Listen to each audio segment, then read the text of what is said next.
Well, hi everyone. My name is Father Alex. I'm the host of the Godcast. I'm also the vicar of St Matthew's Church in Burnley, and I'm the author of Our Daily Bread from Argos to the Altar, a Priest Story. My guest today on the Godcast is Oliver Ryan. Now, Oliver Ryan is the prospective candidate for the Labour Party for the general election, which is expected in 2024. I just want to add that I'm not a supporter of the Labour Party or any political group actually at this moment in time, but I like to give people a voice and an opportunity to say what they want to say and what they feel, and that's why Oliver is on the Godcast today. So I do hope you enjoy this interview now. If you do, please subscribe and check out other interviews. But for now, I hope you enjoy the interview with Oliver Ryan.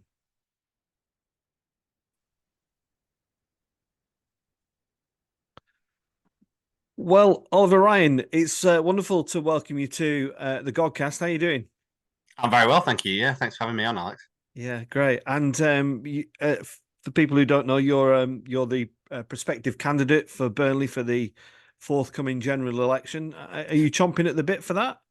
Uh, yeah, I think so. In a roundabout way. I mean, I got selected in 2022, so I tried to spend as much time as I can, kind of, knocking on doors and speaking to people, meeting people, and that just kind of goes on over time. And the election will come whenever the election comes. So I suppose, yeah. But I mean, guessing from what Rishi said a couple of weeks ago, it could be anytime. Could be May, could be November, October time. So, but yes, I'm excited. I suppose, if nothing else.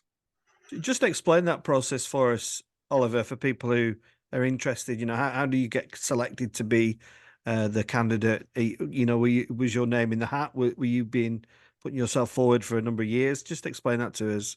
Yeah, so the party kind of open up like an application process as they do with as if you're applying for a job really. You write an application, there's like an interview, and then it goes to a vote of the membership locally. So there's quite a few hundred Labour Party members in Burnley and Padiham, and it goes to a vote of them. There's a campaign for over about 6 weeks where you have to go around and speak to people and kind of tell them what you want to do and what you think, and they question you as you do in a normal election. And at the end of that, I got a majority of the votes cast, so I was selected to be the candidate. Other parties do it in different ways; they don't all do it like that. But the Labour Party makes a big point, I think, and it's right to about being sort of locally democratic. Um, so yeah, so this is where I ended up, and this was June in 2022. So it's kind of like I say, I've been going on for a little while. Probably, I think I'm the longest selected Labour candidate in the Northwest. Right. Um, and they've selected obviously some now, and they're still selecting some seats now at the same time. Um, but I've enjoyed it. It's giving more time to go and knock on more doors. Yeah. Have you always had an interest in politics, Oliver? Can you remember where and what Yeah. it was that kind of evoked your kind of Oh, definitely. Yeah. interest?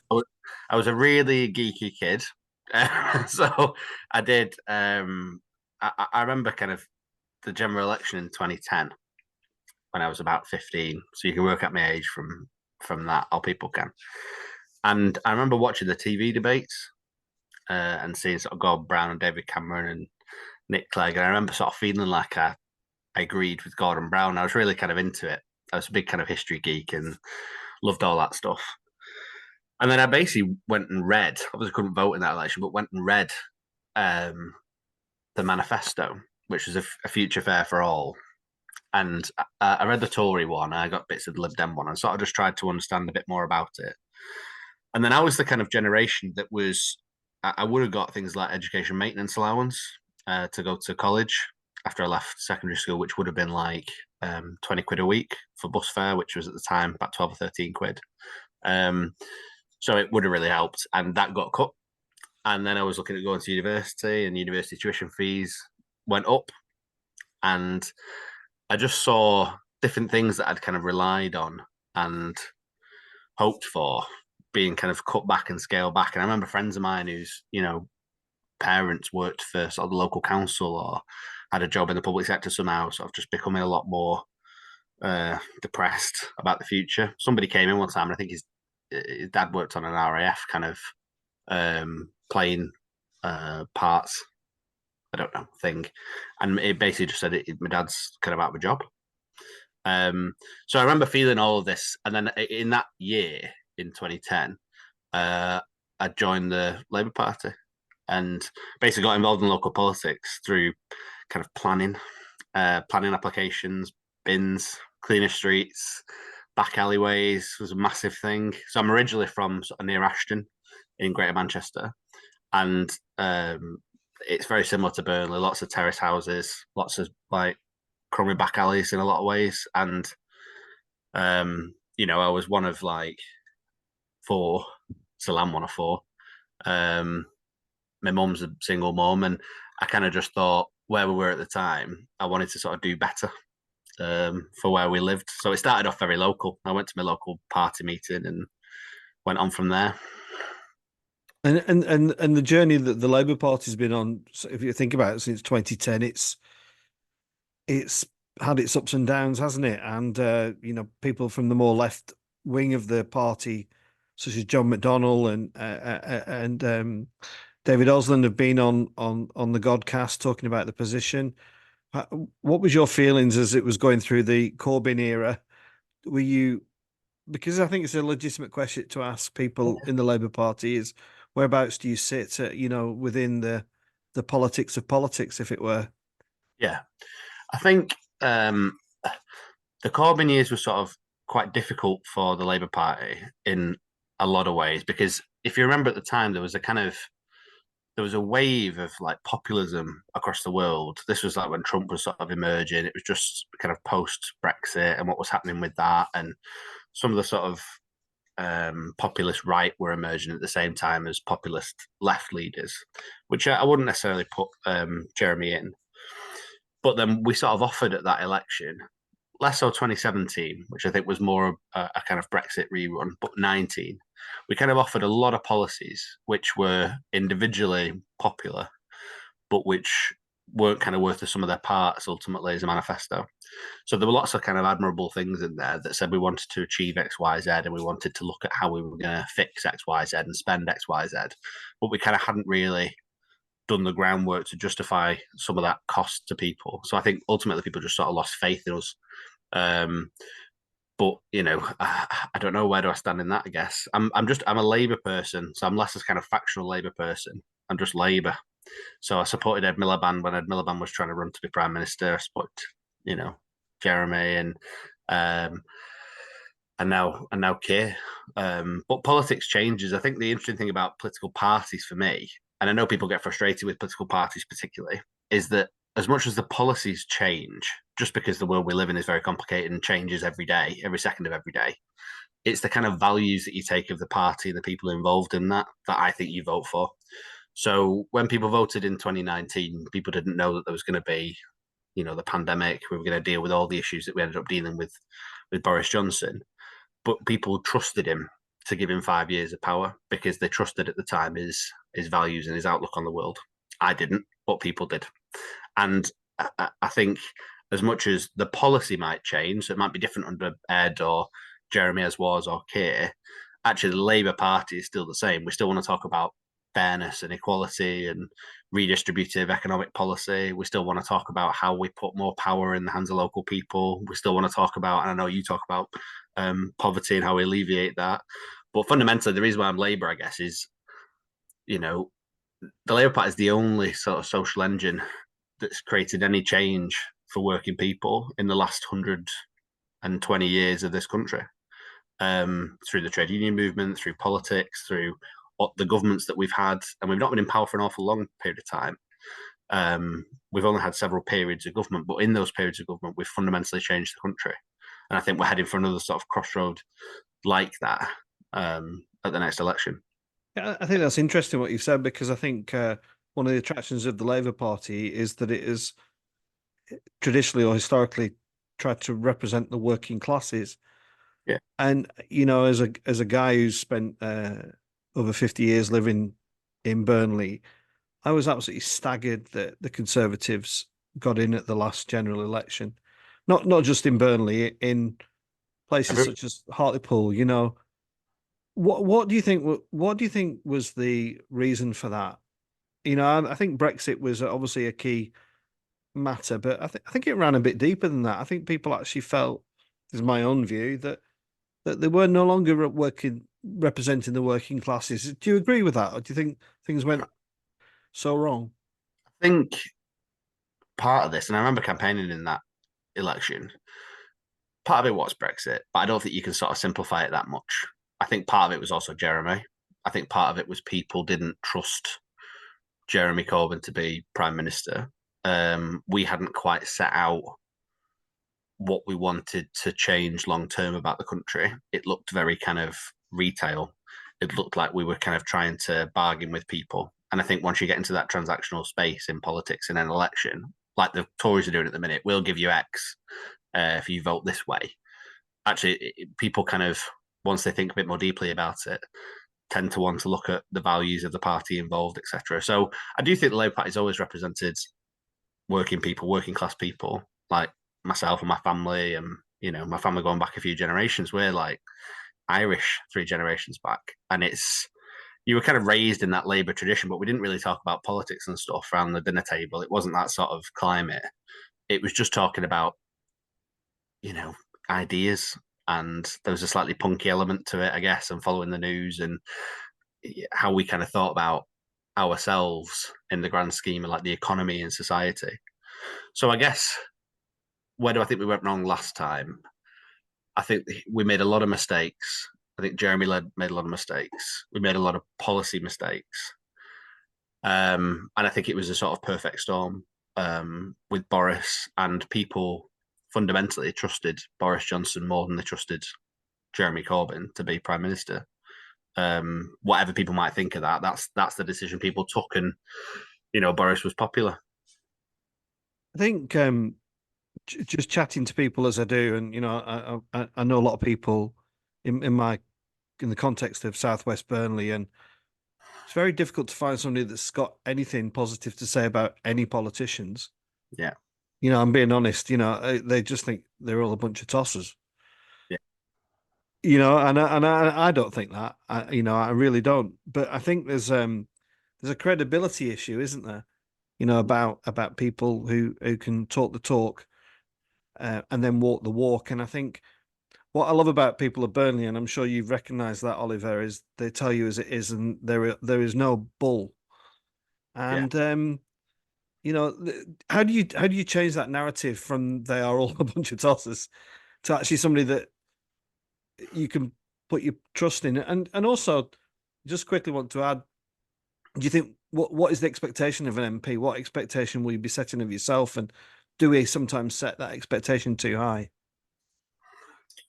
Take the last one. I don't think we set an expectation high. I mean, when you elect an MP, you're electing someone to not only represent you, but sort of think when you're down there. There's vote after vote after vote in Parliament, and you've got to think about the sort of values that you project in, the plan that you've maybe got for Burnley at the same time, the plan that the government's got if we're in government to have that plan when you're taking those choices. So it can't always be a way of saying, my constituents think this, so I think this. But generally speaking, you should be able to stand there and say, well, I think this is in the best interest of X, Y, Z in my constituency, so I'm going to vote for this. And I think we set high standards on that for the right reason. I mean, you're electing a legislator as well as a representative locally. So I think it's right to set very high standards.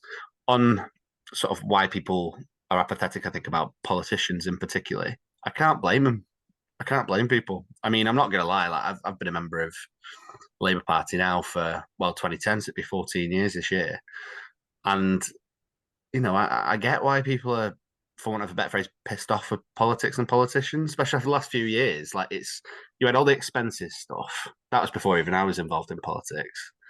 And then you just seem to have sort of scandal after scandal, and they're still going in the paper now. There's one every other week.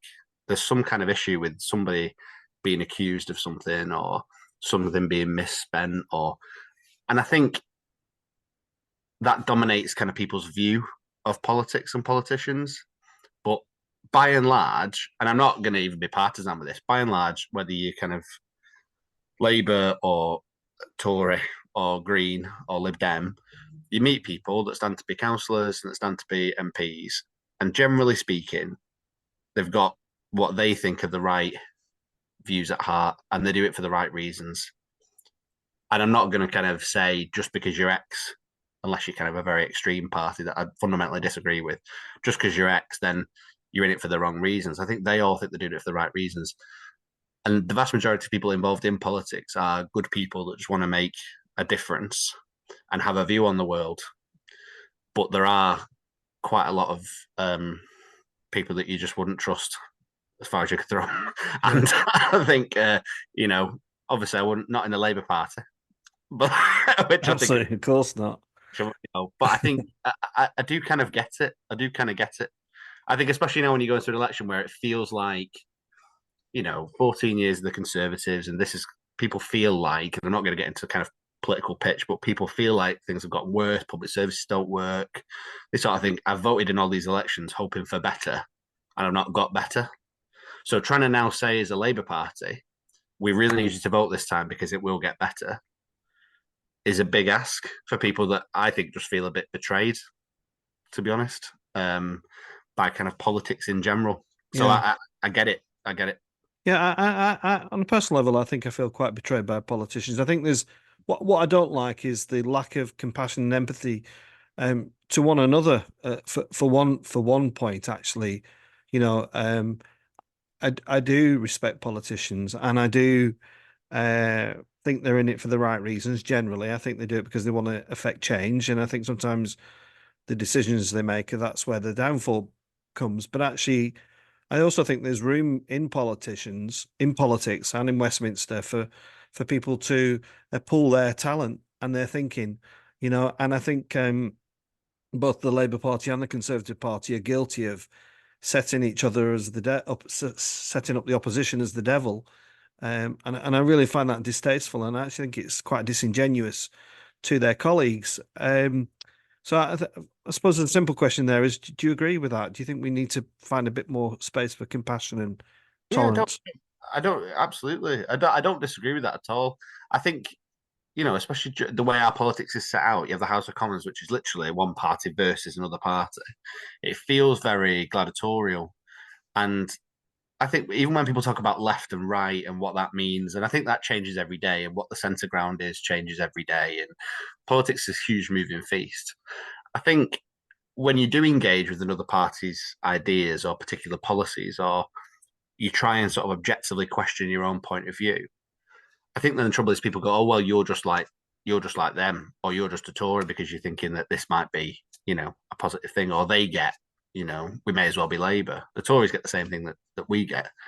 Um, I just think there's got to be less tribalism and more kind of understanding of the genuine issues. I mean, I don't think, or I really hope rather, that whoever you had sat here as the Labour candidate or the Conservative candidate or whoever would be able to sit here and say, in Burnley, there are massive issues with, youth unemployment, access to healthcare, housing, child poverty, access to food, access to welfare, serious problems with public services more generally, and then talk about the growth and how you're going to try and make Burnley better for the longer term. And I like to think in a very generic and, you know, wide open question sort of way. I like to think every candidate would say something along that basis, but I don't know. But that's why I'm Labour, because I take a very specific view on all of those. Yeah. But I don't think you're wrong at all. Yeah, and talking about Burnley, Oliver, and in the context of Southwest Burnley, where you described there are chronic issues. I see it every day: issues with food poverty, child poverty, aspirational poverty, and I know the guys. I know Lukman Patel. I know Afrizal Anwar, who I know has recently stepped down from the Labour Party, who I want to mention in a few minutes. Um, I do believe these people have got good intentions and they want the right thing for the town, but I sometimes wonder where our priorities are. I look at I grew up in Worsthorne, and when I go visit my mum in Worsthorne and Clividge in that area, it's spotless. I walk around. I've just been out for an hour walk with the dogs this morning. Walk around Southwest Burnley. There is glass all over the streets. There's rubbish. Yeah. There's fly tipping on a level that I've never experienced before, and it's something I'm going to follow up later this week. 58% of the kids in my school are on free school meals. I'm not asking you to solve the world here, Oliver, because I know these are big issues. But and I did say to you this off camera that I've seen successive politicians, successive different governments who just can't seem to solve the issue of poverty. We we we, we do wonderful things. We create steam engines, aircraft, bombs. What would be your starting point to address these issues? And that's a massive question. I think you're absolutely right. The single biggest issue for people in Burnley and Padiham at the minute is the cost of living and just the sheer cost of getting through the day. I mean, I live in Cliverger and I'm a single guy living on my own and I struggle and I work, full time and people are thinking the same thing. And I sort of think those people that have got kids honestly don't know how you're coping with the price increases that have happened. So I think we've got to have a more comprehensive answer on the cost of living crisis. And that does include things like inflation, but it also does include things like looking at access to health services and quality of housing and sort of people's condition of life and their ability to access decent jobs at a decent rate of pay. Those are sort of longer term issues. I suppose in a direct way, the politics of poverty, which I think is a kind of emerging um, thing that people should talk about and has become a lot more talked about over the last few years, I think. I mean, you wrote that book, and I remember a sort of passage that's similar to what you just said. Um, I think there are lots of issues why people find themselves in poverty. There are lots of generational cycles why families find themselves in poverty. You can have parents, children, grandchildren that have all kind of lived in that same poverty cycle. Breaking that is a huge, huge challenge. I think some governments have gone a long way to try and fix some of that. Whether that's been felt always in Burnley, I don't know, I suppose is the answer. The last Labour government got something like, 1 million kids out of poverty across the UK, which was huge. Nearly 1 million pensioners did put money into the pockets of people like my mum with child and working tax credits, did kind of look at how we can change the employment system so you can get stronger rights in working, you can get things like a national minimum wage and stuff like that. I think is critical for people, but it doesn't feel kind of imminently helpful. Um, so I think, unfortunately, there's always a gap that people fall through where you do reach that kind of time at the end of the month and you've not got any money, which is why people are now falling to food banks and why people are having to come to your church and other places and saying, I just can't cope. I've put everything I can together to try and make ends meet. I just haven't got the means to do it and I need the help to do that. And I think for politics, we kind of have to be a lot more hands on. I don't know what the answer is to that, to be honest with you. I just think we've got to recognize it as a problem and see it as a serious issue to tackle, not just for towns like Burnley, but just because of the sort of economic potential of these people. The fact that you should be able to grow up feeling like the world will be better for you and you'll be able to get a good job and you'll get a better job than your parents did and you'll live a decent life and people should be able to hope and think that. And I've mates of mine that went to school whose parents didn't work and now they don't work. Mhm. And I just think somebody's missed a beat there. There would have been a time when people sort of think this is what I want to do in my life, and here's how we can encourage you to do it. So I think there's a massive plethora of issues there to get into, but Yeah, I think we've got to have a specific, quite narrow look at how we address that generational poverty gap. yeah. I just feel that things are a little bit out of kilter. I mean, I was very fortunate to welcome the Duchess of York to Burnley before Christmas, Oh yeah, and it was a great trip. It really was, and she was wonderful, and she spent time with so many people, and it was great to see some of the community enterprises that are going on, many of which, incidentally, are supported and funded by church groups or people of faith, in the Islamic community as well. But there is money swashing about, Oliver, isn't there? I mean, one of the things that really grinds my gears is that whole pedestrianisation of the culvert and going up to the football ground. Yeah, That must be costing an extraordinary amount of money, which I understand has come from the levelling up agenda. that's six or But then, 7 million quid. yeah, but then I look at my own context and I look at other contexts, in Burnley, in the parish of St Stephen's and Parliament Street, and I see almost like ghettos of people drinking and taking drugs on street corners. It's like this is not right, and nobody from any political group can tell me that if £7 million is being invested in a pavement, why is it not being invested in areas of deprivation? I tell you why in a nutshell. And I'm not defending either that scheme in the town centre, the levelling up agenda, or anything. Is that governments are very comfortable dishing out cash for one-off events, like paying for, a shiny building or some paving to be done, because it looks like an achievable, tangible thing that you can touch, that people can point to and say that if you vote this, this is what you get. And that's what levelling up agenda is, right? For Conservatives. The more difficult question for governments is how you solve those real kind of embedded endemic issues in society. And that's where the cost comes in. So if you have to employ someone to run a service, you're spending years worth of revenue instead of spending one blob of capital. So instead of employing someone to go on, I know Parliament Street, speaking to those lads that stand on the end of the alleyways, drinking most days when you go past. And I know that police do some work with that, but trying to get more police officers, for example, trying to invest in public services. So there are people there to help employ some of these things like anti-abuse services.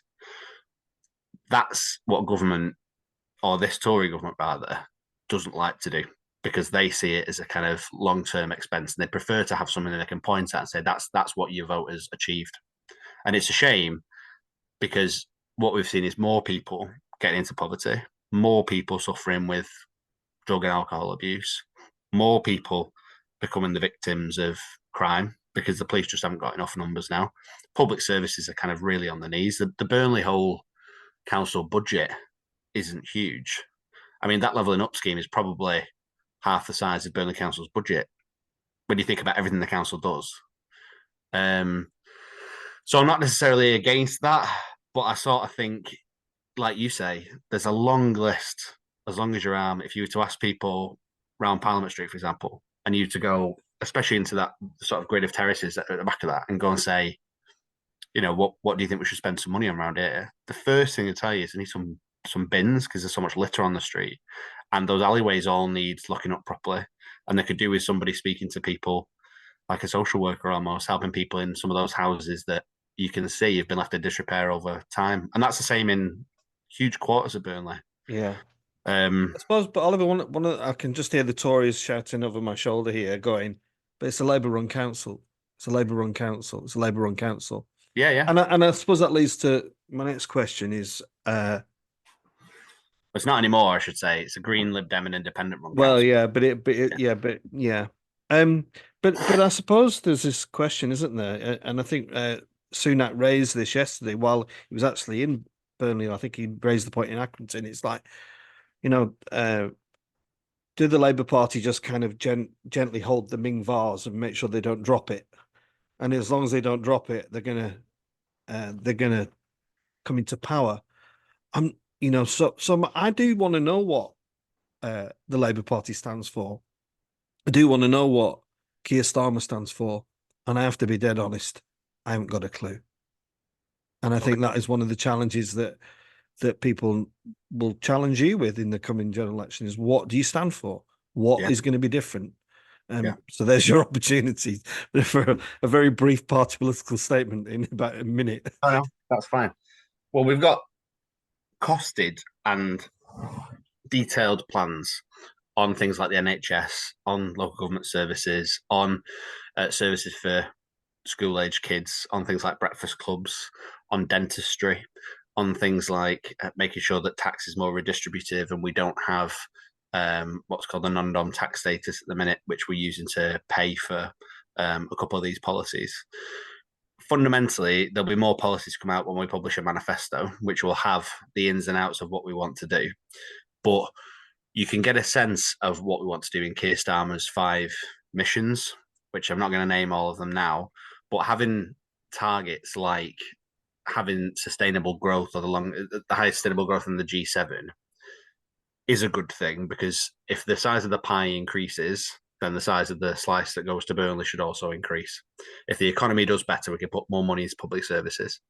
And what the Tories have done over the last 14 years, and I'm not just going to bash them, you've asked me what Labour are going to stand for, but is if they've stripped out all of the public services that existed in councils. So, frankly, whoever runs the council currently, whether it's independent, Green, Liberal, Labour, you're always going to feel like you're tinkering around the edges, because you're dealing with a very tight financial settlement where you feel like you can't run the services you need to run for your communities, whether that's the county council or the borough council. And I think that's bled into our politics at the same time, where we've had to spend 14 years telling people, or councils have had to spend the last 14 years telling people, we can't afford to do that, not doing that. And you and I just think, well, hang on a minute, I pay my council tax.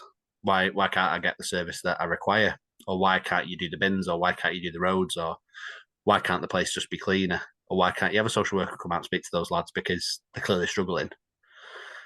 And what they've managed to do is pass the buck and the blame for those cuts across the public sector down to a local council level.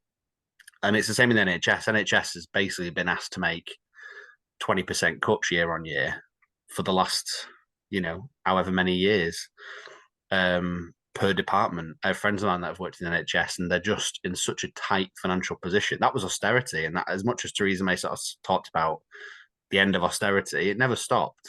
That's just the way the Tories do public services. It's kind of the bare minimum, partly because I think they believe in more people just being able to privately support themselves. And so it doesn't matter necessarily for some of those people if the NHS services locally are rubbish, because they can get Bupa healthcare. But if you're talking to people on streets like where we live, all you use is the local NHS services. And I don't know. I think there's lots of things that we want to change in the country. There's things like political reform. There's things like just the way we talk about our culture and our politics. So I want to spend a lot less time blaming different groups of people and minorities. I want to spend a lot more time talking about some of these massive systemic issues that we've got. So I think in a way, there is the policy, but there's also the values that you're trying to elect as well, and the kind of country you want to be, I think. Which is obviously why I'm not Conservative and Labour. Okay, thank you, Oliver. Does that make sense? It does make sense, yeah. And as you're talking, I'm just thinking, I know what I want is I want the kids in my parish who are going through financial difficulties of that their parents are struggling, to have the same opportunities that people who go to Clitheroe or Grammar or St Christopher's. Yeah. And when I see that start happening, then I'll throw my weight and support behind any political group. I just want to, yeah, go on, Oliver. Just on that, one of the first things we did in government last time was things like Sure Start, which had young kids and parents that were really struggling, somewhere to go, some people to talk to, ways to access services, ways to access help and pre-education. You've now got kids starting school that just have school readiness levels that are not acceptable. And if you start off on that, not bad foot, but if you start off on that unprepared foot as a parent and as a child, you set yourself up for, an education that doesn't necessarily fulfill you to the extent that you can be fulfilled. And you can point to some of these factors when, especially children are at a young age, and you can tell, the sort of results that are going to emerge later. And it's such a shame. I mean, that genuinely annoys me more than anything else, is that you can speak to these kids and you speak to the parents and they have all this kind of love for each other and ambition for the future. But you just know that because of the background and because of the way they've been kind of dealt with by some of these services, that they're not going to achieve what they're capable of achieving. And that, if nothing else, should make everybody get up. And I don't really care what you do politically, but get involved in politics. Yeah. I think that if you don't see that, then you're not kind of being objective enough in your kind of round the world view. And I think as politicians, I don't pretend to be a politician. I've not been elected yet. I think as politicians, we've got to kind of spend a lot of time questioning ourselves and really trying to delve into the serious issues that we face. And I think for people that buy into kind of more popular styles of politics, they want simple answers.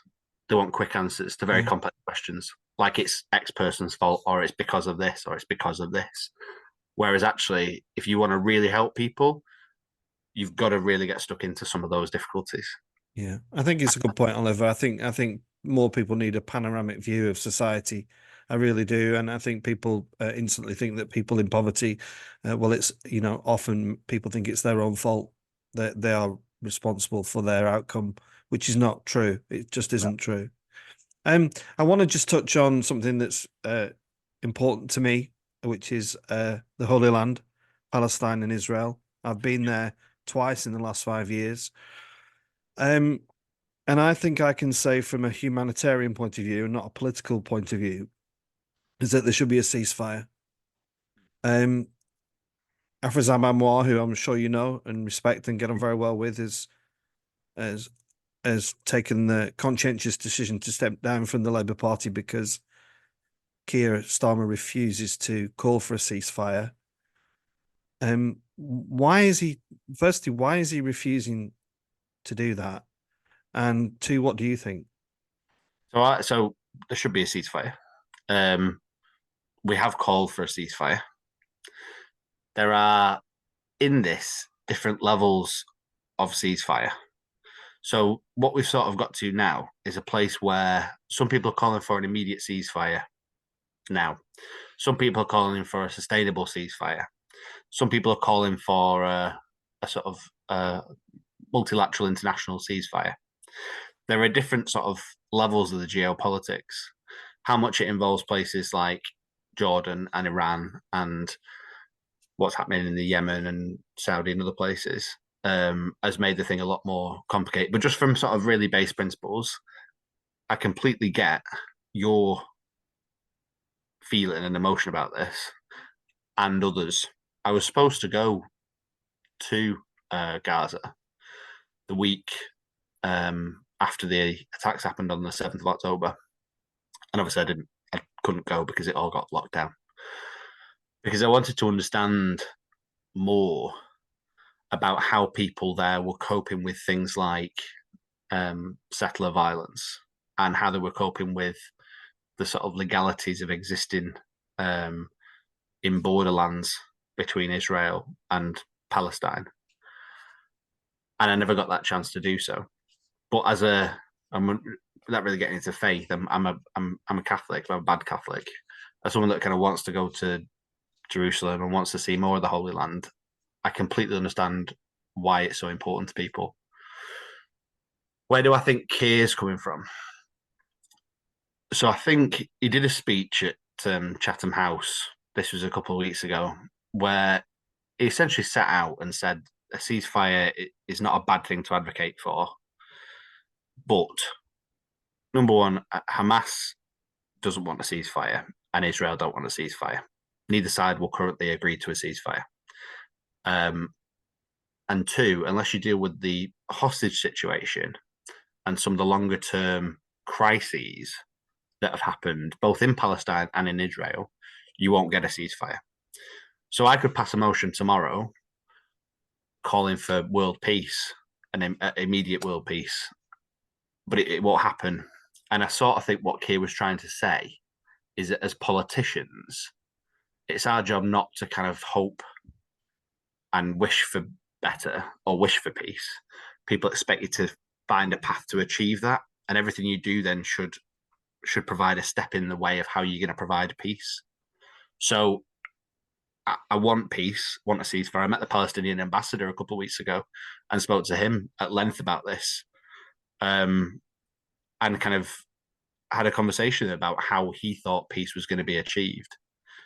I think the reason why the debate, there's obviously extremes on either side that see this in a very different fashion. But I think generally for people, hopefully like you and I and others that might be watching and listening to this, they want to bring a peaceful solution to what has been a massively bloody conflict, has killed tens of thousands of children, of innocent civilians, of civilians on the Israeli side as well as the Palestinian side, that people feel rightly has been disproportionate and unjust. And we all want to see a stop to that. So how you do that is the big question. And I don't think necessarily the Labour Party has the answer to that, or even Rishi, or even the United States. I think there's got to be pressure put on from all sides, locally and internationally, to bring parties to the table and understand that Hamas are not the people of Palestine who are suffering. Hamas is a sort of registered terrorist organization that has been registered terrorist organization in the UK for 15 years or more. But the people of Palestine are suffering. That needs to end. And similarly, on the Israeli side, you have to realize that sort of settlers and some of the extremists in the Israeli government don't represent the vast majority of the Israeli people. And once both sides try and see some of that, and you kind of get some moderation, I think, from either side, we will bring about a ceasefire. But how we get there is part of the task. So I hope that kind of understands where I think Keir was coming from and where I'm coming from. But ultimately, we all want to see peace.